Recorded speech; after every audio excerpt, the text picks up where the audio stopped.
Alhamdulillah wassalatu wassalamu ala Rasulillah. This is part 2 of the psychotherapy course.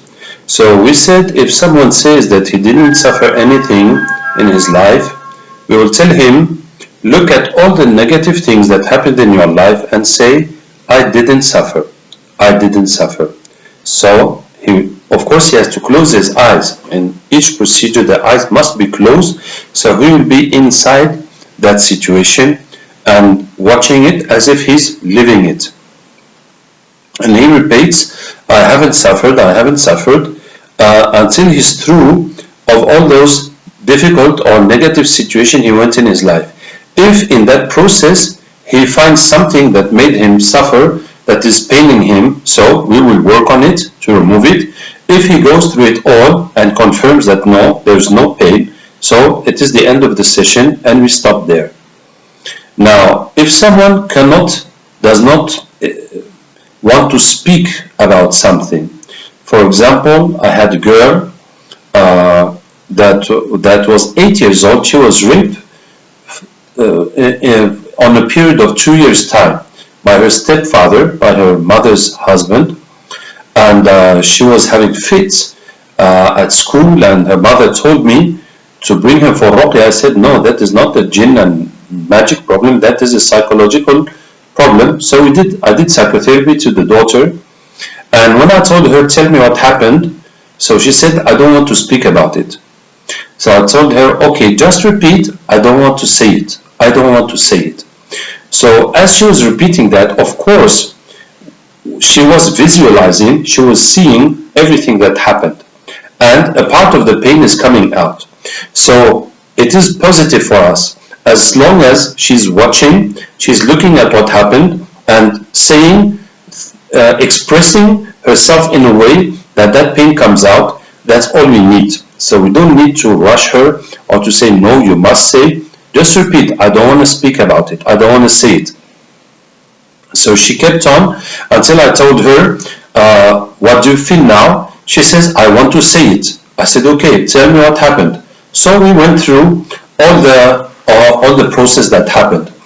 Now, if the patient starts speaking about his present problems, that I have an illness, or I don't have money, or I'm looking for a job, or my husband is bad with me, so we must explain to him that the psychotherapy is to remove the pains that you have experienced in your life and that traumatized you and that are affecting your life negatively.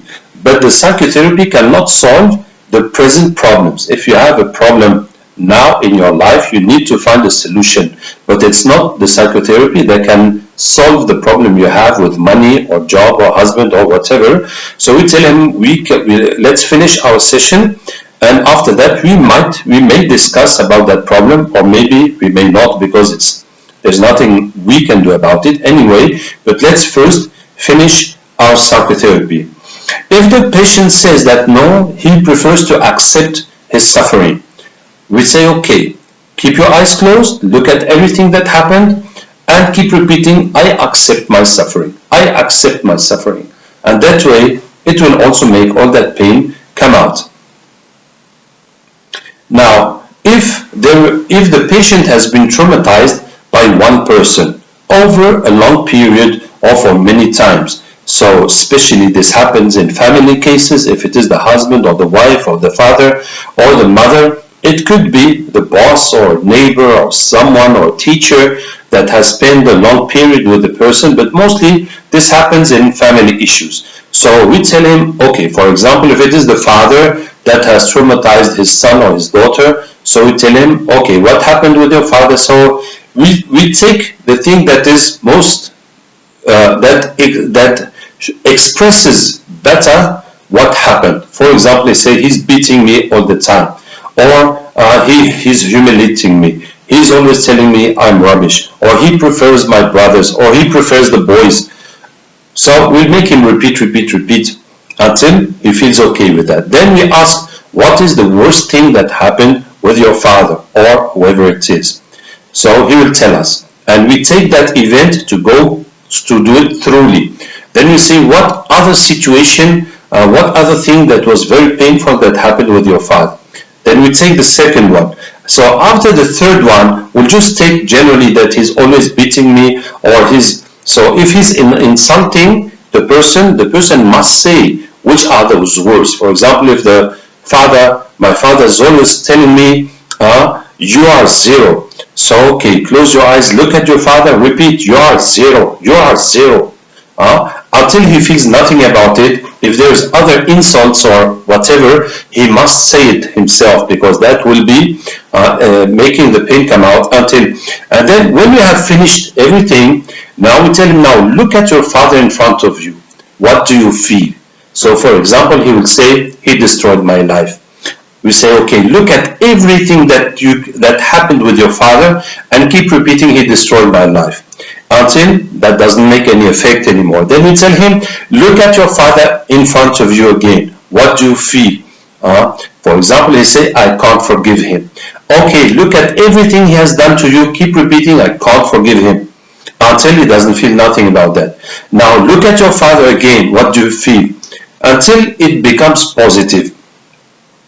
Now it is very strange, because in some situations are so difficult that you just can't imagine how this can end, can give a positive outcome, but it will always give a positive outcome. So until it becomes positive feelings, until he says, for example, I forgive him, or he suffered himself when he was young, he suffered more than this, or anyway it becomes positive. Like I remember one lady was telling me how much her father suffered, how much he was ill until he died, and in the end she said his death was a relief, his death, and that was the positive outcome, is that he did suffer a lot, but at least when he died, that was the end of his suffering. May Allah give mercy to all our late relatives and all the late Muslims. Now, when the patient has suffered from the same situation many times, so we take the thing as a global. Each time I'm failing, each time I lose my money, each time I'm put aside. So whatever it is, we make him repeat that way until it all goes.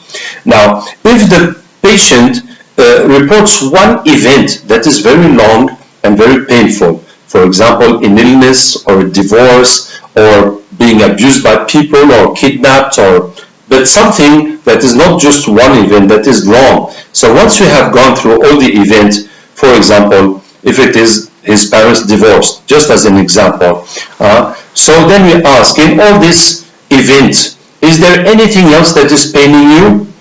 He would say, yes, I didn't see my mother after that. Okay, keep repeating, I didn't see my mother after that. And when that is over, we say, is there anything else that is paining you in this event? Say, after that, I was with my uncle, he abused, I had a difficult time with him. Okay, so my uncle abused me or whatever. So we keep repeating, in all this situation, is there still anything that is painful, until there is no more. So when he says no, there is no more pain. So we say, okay, look again at everything that happened from beginning to the end. Keep repeating, there is no more pain, until he confirms that there is no more pain, and then that event is over. So it might happen that you feel that the patient did not say everything. He's telling something, and maybe a part of it is shameful or whatever, but you feel that it's not really, something is missing. So if you feel something is missing, you just ask, in all this event, is there anything else that made you suffer? So that way it's going to highlight. So any part of the event that he's trying to hide or trying to minimize is going to come forward. Okay? Now, if the patient says incredible things, whatever they might be, for example, he says there's ETs from space who came and did this to me. You don't bother at all. Just say, okay, the ETs bit me, the ETs did this to me, whatever that incredible thing, just do the psychotherapy to remove his pains, and that's all. Even if some patients have suffered in dreams, they get beaten or raped or whatever happens to them, and that is traumatizing them. So even if it is in dreams, you do the psychotherapy for the person.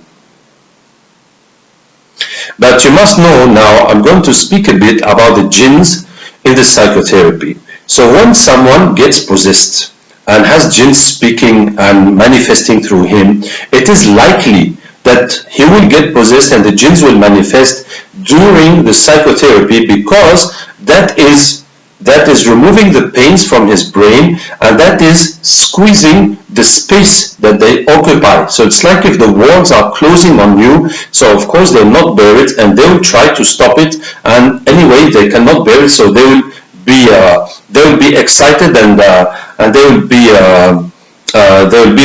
panic, and they will manifest. So if that happens, you have to tell the patient that don't bother about the jinns. Don't take notice of the jinns. Just keep concentrated on your pain, because you are removing the pain that is squeezing their space and killing them, but in the end they'll just leave. So don't ignore them. Just ignore them and continue focusing on your pain to evacuate the pain, and they will just disappear. So don't bother about them and avoid interrupting the psychotherapy session to go into jinn catching or into ruqya. Avoid. Let the psychotherapy go to the end and remove those jinns. Now, if it does happen, so you will speak with those jinns and read verses to convert them. But it is better just to stay in psychotherapy, and that way the jinns will end up by going. Now, what happens in the end, it often happens when the patient has finished his pains. So you'll then ask him, what did the jinns make you suffer? Because it often happens that when the person tells everything he suffered in his life, he does not think of what the jinns have done to him. So anyway, when we finish the normal pains of his life, you ask him, what did the jinns make you suffer? And now when he is going to go onto that topic, that will make the jinns even more excited and panicked. And same thing, he will try to control himself and ignore them until it's finished. So by the time the last pain finishes, it is likely he will see the jinn in front of him. It's like if that jinn was holding on his brain, and his attachment was removed, so he let go, and now he comes in front of you. So when the patient sees the jinns in front of him, he must say Bismillah, take a sword and cut him immediately, and keep cutting him until there's nothing more to cut. Even if he just sees the eyes of the jinn, he just cuts in the middle of the eyes. That will be enough. Okay, so that often happens in the end of the psychotherapy, and that is really beautiful, because the patient has finished his pains, and also he will get rid of the jinn, and also that will increase his iman by having this experience, and after having suffered so much, now he comes over all that suffering, so it is really a great experience. Now, if in the psychotherapy the patient says that, for example, he says he will never forgive, you just tell him, no problem, just look at everything that happened, that person or those people did you, keep repeating, I will never forgive them, I will never forgive. You see, that is how to do. Don't try to say, no, we are Muslims, you must forgive, you don't want that person. No, we don't. That feeling he has that he will not forgive, that anger, it is because he suffered. You just have to remove that suffering, and he will come back to logic and to normal feelings and to normal decisions instead of reacting from the pain. So you tell him, look at everything that happened and keep repeating, I will never forgive. It is not an obligation to forgive, and there are some things we cannot forgive, like shirk, like sihr, magic. That is not forgivable. Allah does not forgive shirk. So it is not compulsory to forgive. It is just a good deed to forgive. So if someone does not want to forgive because he thinks that that person did not repent, and he's, for example, taken your money or taken your wife or whatever he has done to destroy your life, so you want your justice with Allah, that is right. It's not wrong that you don't want to forgive. So it's not illness, it's not a must that the person will forgive. But what we want is that anger and that pain that is in him should go out, and that will not dictate his behavior. If a patient says that Allah will never forgive him, that he has done something very bad, you just tell him, look at what happened and keep repeating, Allah will never forgive me. That way he'll be looking at the thing, and if he cries, he might as well cry. That is what we all need to do for our sins until he will feel that Allah can forgive everything, that we just need to repent. Anyway, if he says Allah will never forgive me, tell him, look at what happened, keep repeating, Allah will never forgive me. Now, if the patient asks, was I right to do that? Was that the right thing to do? So we tell him that now we are busy removing the pain. When we finish, we can discuss if it was right or wrong. Now, if the person needs a religious advice, that what does Islam say about that situation, and what should I do now about that situation? So after this session, if you have the Islamic knowledge to answer him, so you can answer him, or otherwise you tell him to go to whoever has the knowledge to answer that situation. Now, if the patient cries in psychotherapy, that is very normal. So we must not touch the patient. We must not try to give him emotional assistance. Oh, don't worry, it's going to be alright. Many people suffered more than this, blah, blah, blah. Nothing. Just give him a handkerchief. So the material you need to do the psychotherapy, you have to have a box of handkerchiefs. So whenever the patient is crying, you just put the handkerchief in his hand. That way he's going to wipe out his tears, and you let him finish cry, and you ask him to repeat and finish cry, and repeat until you are over. Now, if the patient falls asleep, so we must not let him go to have a rest, because he's supposed to have had a rest already. He's supposed to be fit, and it is the problem that he's mentioning that is provoking that sleeping, because the problem that he's gone through, there is a problem related to sleeping in that. So we call him to please repeat again.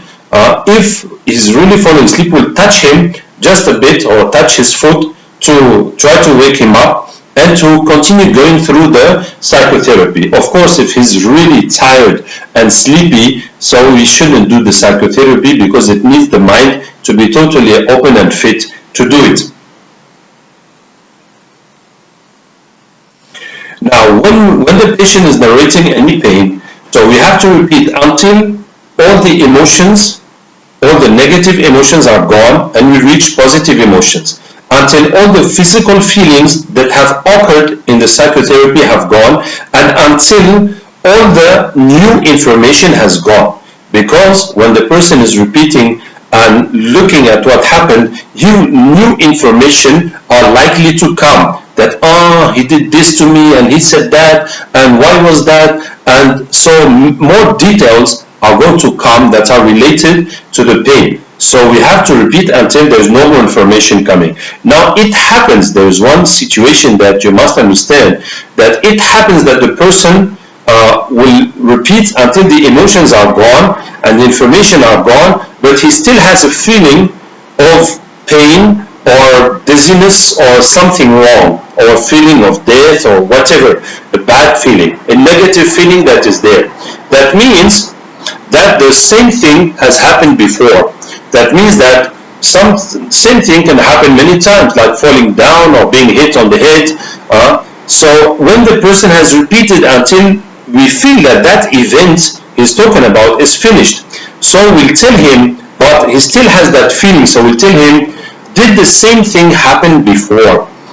Did you get the same problem before? And that will send his memory back to what happened, and inshallah you will find another event where there's the same feeling of headaches or dizziness or fear of the dark or whatever feeling it is, and you'll go on. So you must know, so if the person has repeated until there's no more emotions, no more information, but there is a negative feeling that is still there, that means the same thing happened before, and you have to ask him and you'll go there. Now, the same thing could have happened many times before, so in theory there's no limit to the chain, but in my experience It never happened more than once. So the same thing and related to a past event, that's it. But it could be more than that. Now, most of the time, the patient himself, when he speaks about the thing and when he feels nothing, his memory will directly go to another one, and most of the time he would say himself, oh yes, and one time before this and that happened, just follow him. Don't try to keep him, no, let's finish this one first, just follow him. Because that is how the events are linked in the brain, you see. So there are many links. For example, if you speak of chocolate, when did you eat chocolate, and what was the best chocolate you have eaten? So the more you speak of chocolate, the more all the events in your life when you had chocolate and chocolate bars and chocolate ice cream and chocolate cake, all that is going to come. But so same thing when you start speaking about the pains, all the other pains are going to come. So when that happens, you just follow the patient from event to event, from pain to pain. And if he needs that you direct him, you direct him. But if the patient is doing that very well on himself, you don't need to interrupt or to interfere in that. Now, it happens that some people in psychotherapy don't want us to know what happened to them. I remember I had a patient like that, and she didn't want to say anything. But I said, but you did suffer in your life. She said, yes. I said, okay, look at what happened. And keep repeating, I suffered a lot. And we kept on repeating things like that. I suffered a lot. That was very bad. General things to express her pain until she emptied everything and she had no more pains. And she did not say one single word of what kind of pain happened to her. So we don't need to peep on people's lives and to know about their secrets. It's not our purpose. We just need that pain to go out and the person to be relieved and to lead a normal life. Most of the time the person will say, of course, this is very confidential. It is confidential, the psychotherapy, and it is confidential to a point that even with the same patient, you must not speak about it anymore. If you have done the session and then you meet the patient, you don't say, hey, how's your father now? Yeah, that's it. Not one word. You just do as if you never heard anything about the story. That is very important. Don't even speak with the patient of what he told you in psychotherapy. Now, if the person does not remember what happened, what to do? Now, so how do we know that there is a problem? Because there is a problem. For example, the person can be afraid of dark, or afraid to speak in front of people, or afraid of dogs, or afraid of noise, anything. So, but he does not know when it started. That means that as far as he can remember, he's always been like that. That if you want to know what is the natural, what is the nature of man, look at children.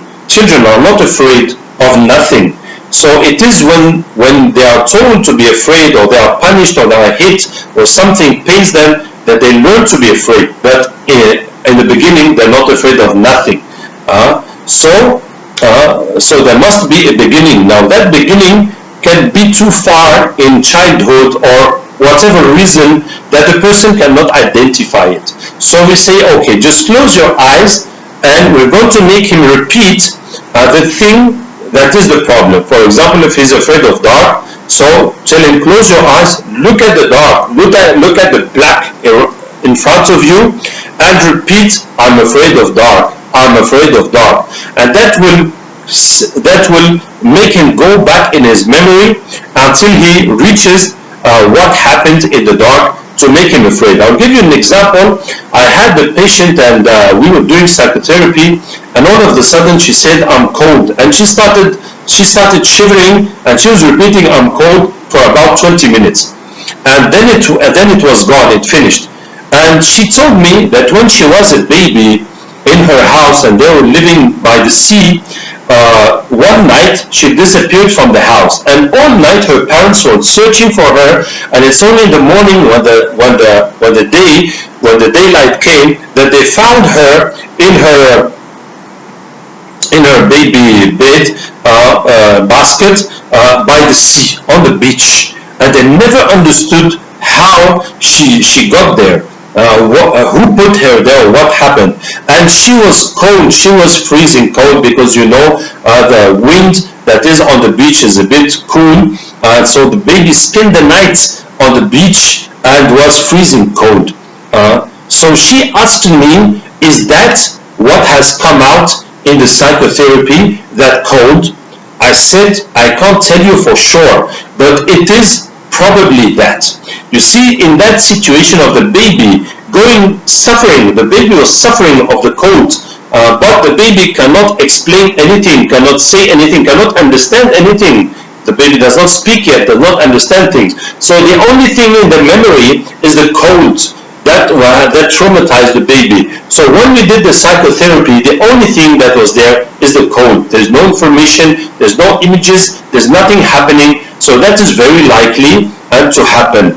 And subhanallah, I had many patients that we did psychotherapy, and things happened before they could speak, and yet that pain was there, and it did come out, and the images came, and they saw what happened. They saw what happened because even the baby is small. If he's awake, he can see those images are still stocked in his brain.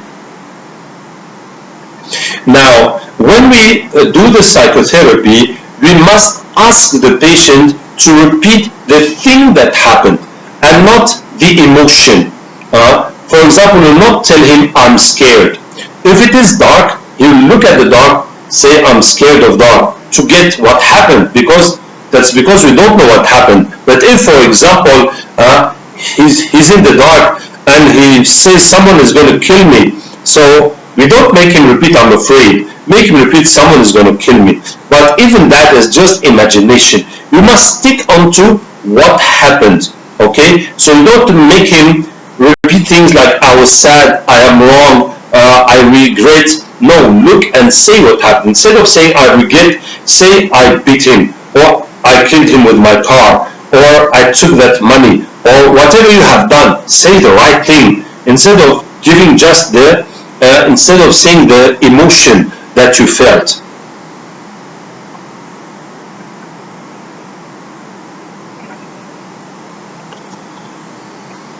So can we do psychotherapy with relatives? Yes, we can. You can do it to your parents, to your children, to your brothers and sisters. So it is very good to do psychotherapy to children. It is very beneficial. First, they take it. It is good training. If you're not confident enough, you can start with children. They'll take it as a game. And children's mind are simple, so their problems are simple. It's not complicated.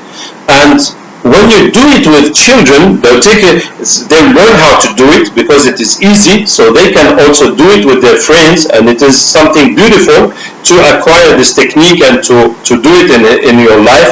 But also, when you do it on children, if after that anything painful happens to them, they'll be able to expel it themselves. They'll be able to do themselves, "Oh, he hit me, or I fell down, I broke my leg," or whatever.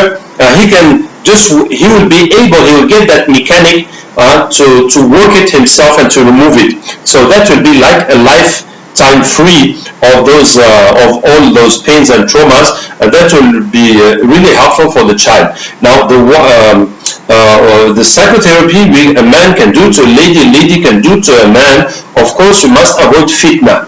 So fitna, temptation, we just must avoid temptation. So if we don't feel anything wrong about it, we don't feel anything wrong, so we can do it in a correct manner. But if you feel that you're uncomfortable with it and you start thinking about something else, so leave it and get a man to do on a man and a woman to do on a woman. Now, between husband and wife, it is a bit delicate. So it can be done, and sometimes it cannot be done.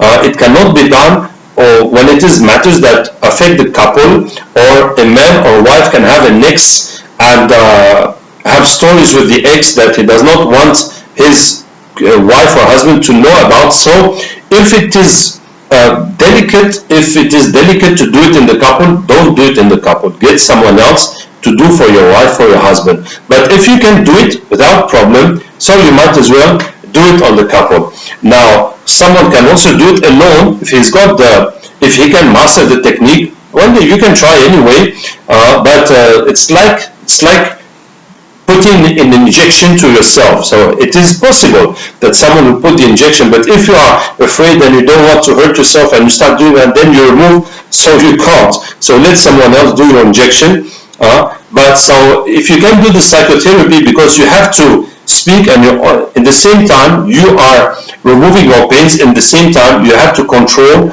the session. Now, when someone is in psychotherapy, he's totally conscious. He's not sleeping and he's not hypnotized, nothing. He's totally conscious, but he is concentrated in it. That means he's like in that concentration. To give you an example, like if someone is reading a book, if you are reading a book and say, hey, please, what time it is? This is the time. And then you go back to your book and I say, hey, do you want a cup of tea? So you start getting nervous because it is disturbing that you are concentrated in your book and we speak about things that are not interesting to you, and you need some energy to leave your book, to come now, start focusing your mind on something else, and now come back to go back in your book and to remember all the circumstances and the setting and where you will reach and all that information and what's happening next. You see? So that is the kind of concentration that we have in psychotherapy. So when the person is in the psychotherapy, we mustn't do anything, or we must not ask him to say anything that will make him come out of that concentration. For example, I remember one of my students was doing psychotherapy, and he tells to the patient, on a scale of 1 to 10, how is your anger now? Now I have to think a scale from 1 to 10, how much I am angry now? Yes, I am at 4.